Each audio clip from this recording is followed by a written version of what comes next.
بسم اللہ الرحمن الرحیم۔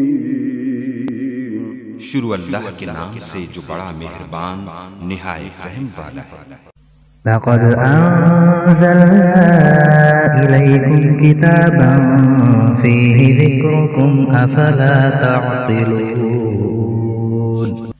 بے شک ہم نے تمہاری طرف ایسی کتاب نازل فرمائی ہے جس میں تمہاری نصیحت کا سامان ہے، کیا تم عقل نہیں رکھتے؟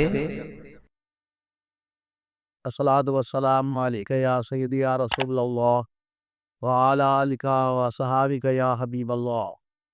الصلاۃ والسلام علیک یا سیدی یا رسول اللہ وعلی آلک و صحابک یا نبی اللہ۔ الصلاۃ والسلام علیک یا سیدی یا رسول اللہ وعلی آلک و صحابک یا رحمۃ للعالمین۔ الصلاۃ والسلام علیک یا سیدی یا رسول اللہ وعلی آلک و صحابک یا محمد رسول اللہ صلی اللہ علیہ وآلہ وسلم۔ الحمدللہ الذی ہدانا لہذا وما كنا لنہتدی لولا ان ہدانا اللہ واشہد ان لا الہ الا اللہ وحدہ لا شریک لہ واشہد ان محمدا عبدہ ورسولہ۔ اعوذ باللہ من الشیطان الرجیم، بسم اللہ الرحمن الرحیم۔ ان اللہ وملائکتہ یصلون علی النبی یا ایھا الذین آمنوا صلوا علیہ وسلموا تسلیما۔ دوستان محترم، اللہ کی دی ہوئی توفیق سے پیارے آقا صلی اللہ علیہ وآلہ وسلم کے صدقے سے ہم نے سورۃ الاحزاب کی آیت نمبر 56 کا ذکر کیا، تلاوت کی۔ حضرات گرامی، اللہ پاک کا بڑا فضل و کرم ہے کہ اللہ نے ہمیں یہ جو رات ہے نصیب فرمائی، نصف شعبان کی یا شب بارات اس کو کہتے ہیں۔ اللہ پاک نے خود فرما دیا، ان اللہ وملائکتہ یصلون علی النبی یا ایھا الذین آمنوا صلوا علیہ وسلموا تسلیما۔ اللہ پاک کہتے ہیں کہ میں اور میرے فرشتے آقا صلی اللہ علیہ وسلم پر درود بھیجتے ہیں، محمد صلی اللہ علیہ وسلم پر درود بھیجتے ہیں۔ اے ایمان والو، آؤ تم بھی میرے محبوب پر درود بھیجو۔ اب دیکھنا یہ ہے کہ ہم تو یہ درود پاک پڑھتے ہیں، اللہم صلی علی سیدنا و مولانا محمد وعلی آل سیدنا و مولانا محمد وبارک وسلم۔ اللہم بارک علی محمد وعلی آل محمد کما بارکت علی ابراہیم وعلی آل ابراہیم انک حمید۔ اب سوچنے کی بات یہ ہے کہ کیا اللہ تبارک و تعالیٰ کی ذات میں یہ درود پڑھتی؟ یہ میں آپ لوگوں کو سمجھانے کے لیے یہ نکتہ کھا رہا ہوں، کیونکہ لوگوں کو علم ہی نہیں ہے کہ اللہ کون سا درود پڑھتا ہے۔ میرے دوست، اللہ تبارک و تعالیٰ تو نہیں کہہ سکتا کہ اللہم صلی علی، تو ہم لوگوں نے کہا ہمیں ضرورت ہے، ہمیں محبت ہے، عشق ہے، اللہ کو بھی عشق ہے، اللہ کو بھی محبت ہے، لیکن اللہ جو درود نہیں کرتا۔ اللہ کیا کرتا ہے؟ اللہ تبارک و تعالیٰ فرشتوں کو اکٹھا کرتا ہے، جمع کرتا ہے، اور پھر اپنے محبوب صلی اللہ علیہ وسلم کے گن گاتا ہے، تعریف کرتا ہے کہ میرا محبوب کی زلفیں ایسا، میرے محبوب کی آنکھیں ہیں، میرے محبوب کا چننا مبارک ایسا ہے۔ میرے دوستو، یہ میرے رب کا درود ہے۔ اب آپ کو سمجھ آ رہی ہوگی کہ ہم لوگ کون سا درود پڑھتے ہیں اور اللہ کون سا درود پاک اپنے محبوب پر بھیجتا ہے۔ اب امام کسلانی فرماتے ہیں کہ بے شک شعبان رسول اللہ صلی اللہ علیہ وسلم پر درود بھیجنے کا ایک ماہ ہے، مہینہ ہے، لیکن میرا اختلاف ہے اس سے. میرا اختلاف یہ ہے کہ یہ مہینہ ہی نہیں، آپ کو جب ٹائم ملے جب درود بھیجو اپنے محبوب پر. اس مہینے کا کیا مطلب؟ اگر یہی ایک ہی مہینہ ہے تو پھر سارا سال ہم درود نہیں پڑھتے. میرا اختلاف ہے امام سے کہ آپ جب چاہو میرے نبی پر درود بھیجو. میرا رب بھی ہر وقت درود بھیجتا ہے. میرے دوستو، یہ مہینہ نہیں کی، ہر ساتھ ہر گھڑی جو آپ کو نصیب ہو جائے آپ پیارے آقا صلی اللہ علیہ وسلم پر درود بھیجو. امام قسطلانی نے اس لیے فرمایا کہ اس مہینے میں جس وقت درود و سلام کی آیت نازل، درود پڑھنا مغفرت کا ذریعہ ہے اور دنیا ہے آخرت میں برکتیں لاتا ہے. درود کے تو بہت سارے فوائد ہیں، فضائل ہیں جو ہماری عقل میں تھوڑے بہت آتے ہیں، ہم تو وہی بیان کرتے ہیں. لیکن میرے دوستو، جیسے کہ پہلے عرض کیا کہ درود پڑھنے کا جب اللہ تبارک و تعالیٰ نصیب کر، بندہ جب کوشش کرتا ہے تو اللہ بھی نصیب کر دیتا ہے. کوشش اللہ نے نہیں کرنی، بندے نے کرنی ہے.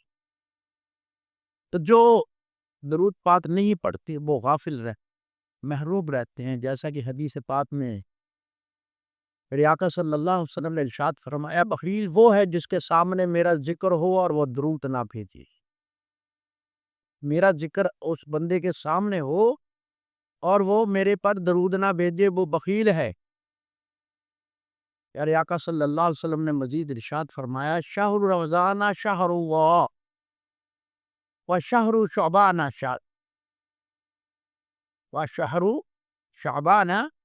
شہر ماہ رمضان اللہ، ماہ رمضان المبارک اللہ تعالی کا مہینہ ہے اور ماہ شعبان میرا مہینہ ہے. مزید آپ صلی اللہ علیہ وسلم نے ارشاد فرمایا، شعبان المطہر و رمضان المکفر. شعبان گناہوں کو پاک کر دینے والا میں، اس ماہ میں گناہوں سے بندہ پاک ہو جاتا ہے. لیکن ایسے نہیں ہو جاتا، اس کے لیے محنت کرنی پڑتی. یہ نہیں کہ جیسے عام لوگ کہہ دیتے ہیں کہ بہت سارے آتے ہیں تبلیغ کرنے کے لیے، وہ کہتے ہیں کہ ایک دفعہ درود پاک پڑھ لیا آپ کو پوری عمر کی نیکی مل جائیں گی، تو پھر باقی کام کون کرے گا بھائی؟ ایسی بات نہیں کرنی چاہیے. آپ محنت کرو جو میرے آقا صلی اللہ علیہ وآلہ وسلم نے کر کے دکھایا، حکم دیا اور اللہ کا فرمان ہم تک پہنچایا. جب تک ہم وہ کام نہیں کریں گے تو اس مہینے کے جو برکات ہیں وہ حاصل نہیں ہم کر سکتے.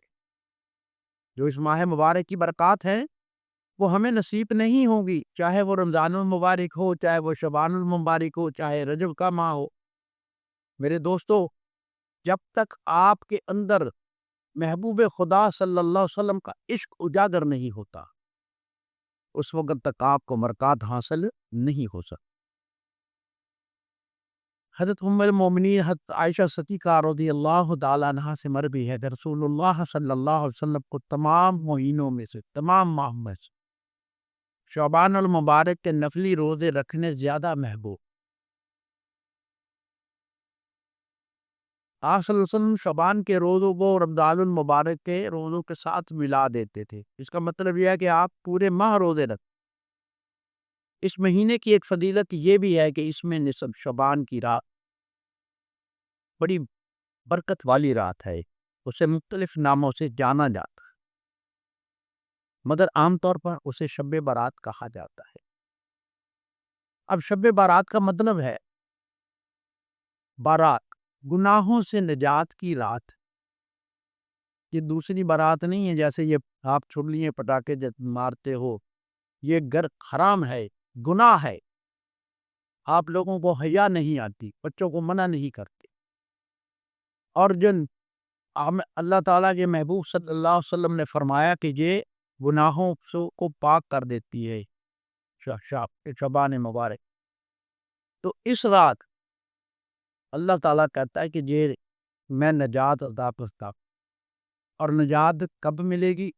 وہ تب ہی ملے گی جب آپ گناہوں سے نجات کے طالب ہوں گے۔ کیا آپ گناہوں سے نجات کے طالب ہوں گے، اور یہ توبہ کے بغیر ممکن نہیں ہے۔ اس رات کو شب توبہ بھی کہتے ہیں، اس رات کو شب توبہ بھی کہتے ہیں کہ توبہ بندہ مانگتا ہے اللہ تعالیٰ سے، رجوع کرتا ہے۔ تو اس رات کی حدیث پاک میں بڑی اہمیت بیان کی گئی ہے۔ حضرت علی رضی اللہ تعالیٰ عنہ سے روایت ہے کہ رسول اللہ صلی اللہ علیہ وسلم نے فرمایا، جب نصف شعبان کی رات آئے تو اس رات کو قیام کرو اور دن کو روزہ رکھو۔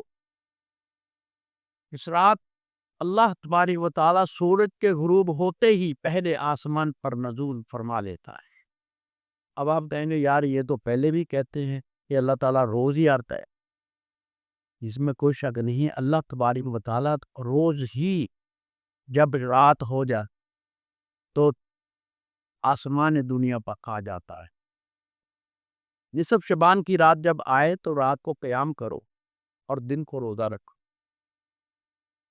اب اللہ تبارک و تعالیٰ تو روزانہ ہی نازل ہوتے ہیں، نزول فرماتے ہیں اور ندا دیتے ہیں کہ کوئی ہے بندہ جو روزی مانگتا ہو، جو گناہوں سے تائب ہونا چاہتا ہو، جو بیماری سے شفا چاہتا۔ اب ہم یہ کہہ رہے ہیں کہ اس شعبان کی رات کو بھی آتا ہے، لیکن میرے دوستو جب نصف شعبان ہو جاتی ہے، اللہ تبارک و تعالیٰ پورے جاہ و جلال کے ساتھ، رحمت کے ساتھ، اپنے پورے شان و شوکت کے ساتھ اور بڑی رحمت کے ساتھ آسمان دنیا پر نزول فرما۔ اللہ تبارک و تعالیٰ فرماتے ہیں، کیا کوئی رزق طلب کرنے والا ہے؟ کب تک؟ اللہ کہتا ہے جب تک صبح صادق نہیں، جب تک فجر کی اذان نہیں۔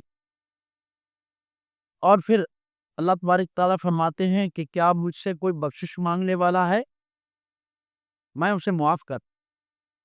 اگر کوئی رزق تلاش کرتا ہے تو میں اسے رزق دے، اگر کسی بیماری یا مصیبت میں وہ مبتلا ہے تو میں اسی عافیت عطا فرما۔ یہ سب اللہ کی بندے سے خاص محبت کا اظہار ہے، مگر ہم غفلت میں پڑے رہتے ہیں۔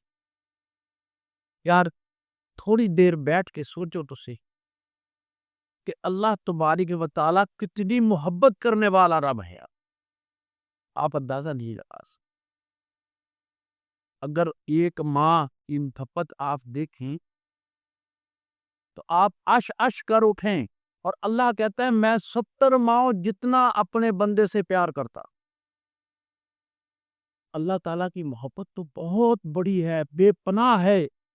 ہم ٹھیک نہیں ہیں، ہمارے سے غلطیاں ہوتی ہیں، ہمارے سے گناہ ہوتے، ہم غفلت میں پڑ جاتے ہیں، اللہ کو ہی بھول جاتے ہیں جو محبت کرنے والا رب ہے، جس نے ہمیں بنایا، جس نے ہمیں جوانی دی، ماں باپ دیا، زندگی دی، ایمان دیا، اور سب سے بڑھ کر پیارے آقا صلی اللہ علیہ وسلم کا امتی بنایا۔ ہم پھر بھی شکر نہیں کرتے، ہم راضی ہی نہیں ہوتے۔ تو میرے دوستو اللہ تبارک و تعالیٰ اپنی خاص محبت کا اظہار کرتا ہے، لیکن ہم غفلت میں پڑے رہتے۔ یہ رات ان خاص راتوں میں سے ہے جس میں اللہ بندے کی جائز دعا کو رد نہیں کرتا۔ حضرت عبداللہ بن عمر رضی اللہ تعالیٰ عنہ فرماتے ہیں کہ 5 راتوں میں دعا رد نہیں ہوتی، ضرور قبول ہوتی، جس میں شب جمعہ ہے، جمعہ کی رات ہے، ماہ رجب کی پہلی رات، نصف شعبان کی رات اور عیدین کی رات۔ میرے عزیزو اس رات کو مناجات سے زندہ رکھو، اللہ سے معافی مانگ، توبہ، اللہ سے رجوع کرو، اپنے آپ پر نادم ہو جاؤ، عاجز بن جاؤ، انکساری کرو۔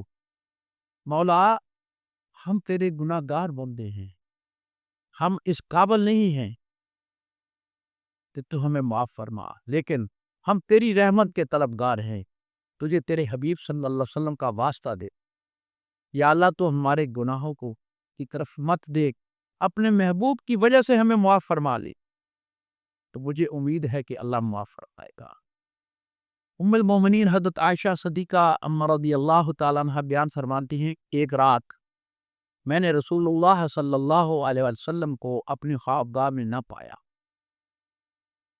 تو میں آپ صلی اللہ علیہ وسلم کی تلاش میں نکل کھڑی ہوں۔ میں نے آپ صلی اللہ علیہ وسلم کو جنت البقیع میں مسلمان مردوں، عورتوں اور شہداء کے لیے استغفار کرتے ہوئے پایا۔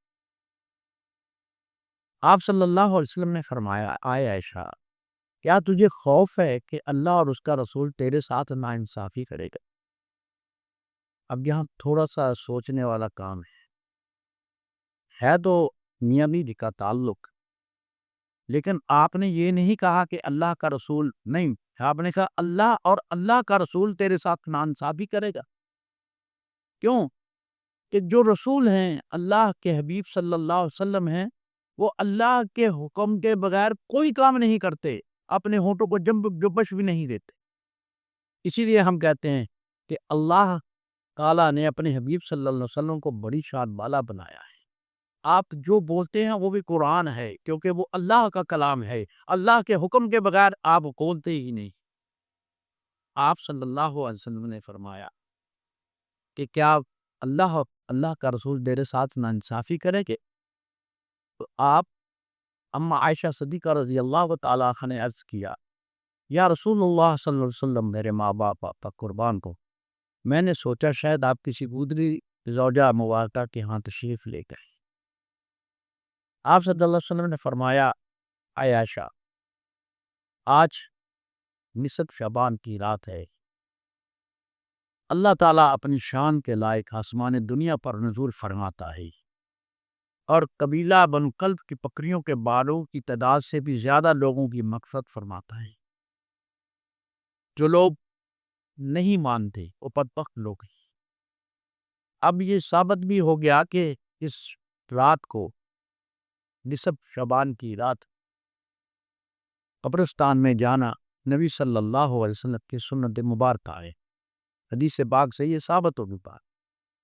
ان احادیث سے یہ وعدہ ہوا کہ اللہ اس رات شان غفور الرحیم کا خاص اظہار کرتا ہے، مگر یہ مغفرت ان کے لیے ہے جو مغفرت طلب کرتے ہیں۔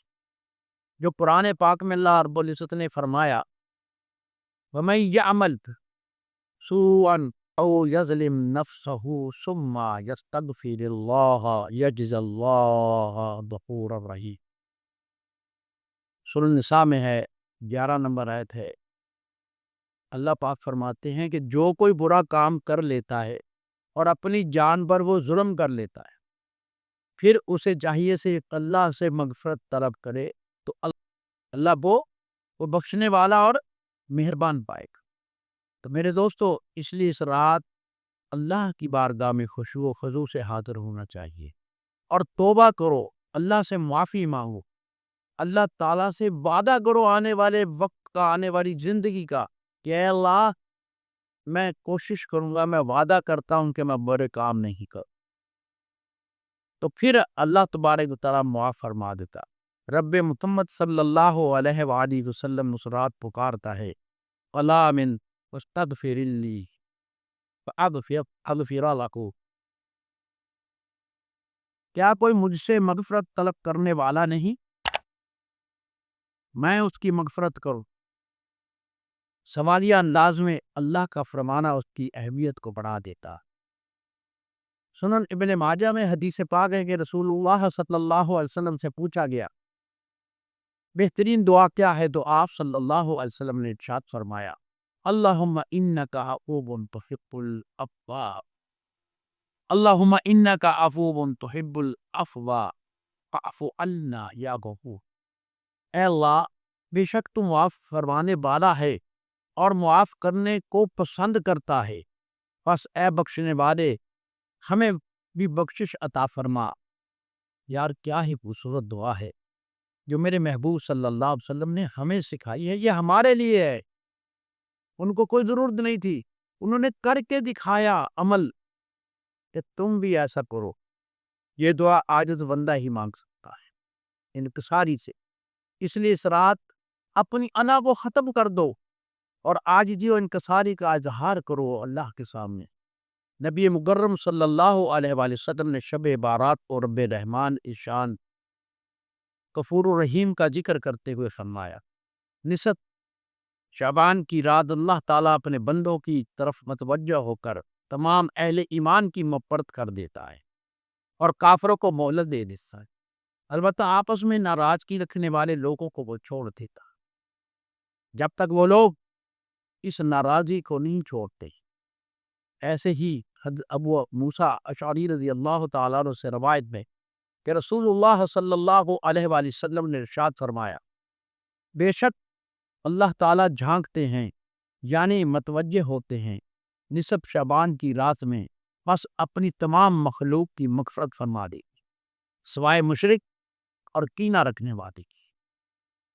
سنن ابن ماجہ میں 99 نمبر میں اور بہقی میں 382 نمبر میں تیسری جلد میں یہ درج ہے۔ غور کریں، دو قسم کے لوگوں کو اللہ کہتا ہے میں معاف نہیں کروں۔ ایک وہ لوگ جو حقوق اللہ میں کوتاہی کرتے ہیں، دوسرا حقوق العباد میں وہ کوتاہی کرنے والے ہیں۔ حقوق اللہ، اللہ کا سب سے بڑا حق ہے اس کو ماننا، صرف ایک خدا کو ماننا کہ اللہ ہمارا الہ ہے اور کوئی ہستی، کوئی وجود عبادت کے لائق نہیں۔ جو یہ یقین نہیں رکھتا وہ چاہے جو کچھ مرضی کر لے، اللہ اس کو معاف نہیں کرتا۔ اور حقوق العباد کے حوالے سے لفظ مشاحن آیا ہے، اس کا مطلب ہے کینہ رکھنے والا، بغض و عداوت رکھنے والا، دشمنی رکھنے والا، ان کی توبہ اس رات قبول نہیں ہوتی۔ اس لیے میرے عزیزو، اس رات ایسے بن جاؤ کہ اللہ اور اس کے حبیب صلی اللہ علیہ وسلم کو آپ پسند آ جائے۔ آقا دو جہاں صلی اللہ علیہ وآلہ وسلم پر کثرت سے درود و سلام بھیجو، کیونکہ آقا صلی اللہ علیہ وسلم کی سفارش کے بغیر معافی نہیں۔ اللہ پاک نے خود قرآن پاک میں فرما دیا، وَلَوْ أَنَّهُمْ إِذْ ظَلَمُوا أَنفُسَهُمْ جَاءُوكَ فَاسْتَغْفَرُوا اللَّهَ وَاسْتَغْفَرَ لَهُمُ الرَّسُولُ لَوَجَدُوا اللَّهَ التَّوَّابَ الرَّحِيمَ۔ یہ سورہ نساء ہے، 64 نمبر آیت ہے۔ اس کا ترجمہ ہے کہ اے حبیب مکرم صلی اللہ علیہ وسلم، اگر وہ لوگ جو اپنی جانوں پر ظلم کر بیٹھے تھے آپ کی خدمت میں حاضر ہو جاتے تو اللہ سے معافی مانگتے اور رسول صلی اللہ علیہ وسلم بھی ان کے لیے مغفرت طلب کرتے تو وہ اس وسیلہ اور شفاعت کی بنا پر ضرور اللہ کو توبہ قبول فرمانے والا نیک بات میں نہایت مہربان پاتے۔ ان لوگوں کو شرم آنی چاہیے جو کہتے ہیں کہ یہ وسیلہ نہیں ہے، ڈوب کر مر جانا چاہیے۔ اللہ خود کہتا ہے قرآن میں کہ جب تک میرا محبوب سفارش نہیں کرے گا میں معاف نہیں کروں، اور اللہ نے ان کو معاف نہیں کیا جنہوں نے آپ کا وسیلہ تلاش نہیں کیا۔ اللہ کا فیصلہ ڈل ہے کہ رسول اللہ صلی اللہ علیہ وسلم کو آقا و مولا ماننے کے بغیر توبہ قبول نہیں ہو۔ اور یہ بھی ذہن نشین کر لیں کہ اپنے بھائیوں سے محبت کریں، کیونکہ اللہ اور اس کے رسول صلی اللہ علیہ وسلم کو یہی پسند ہے۔ اگر مسلمان بھائی سے بغض و عداوت رکھتے ہوئے ساری رات بھی آپ توبہ کرتے رہی تو خالی دامن رہ جائے گی۔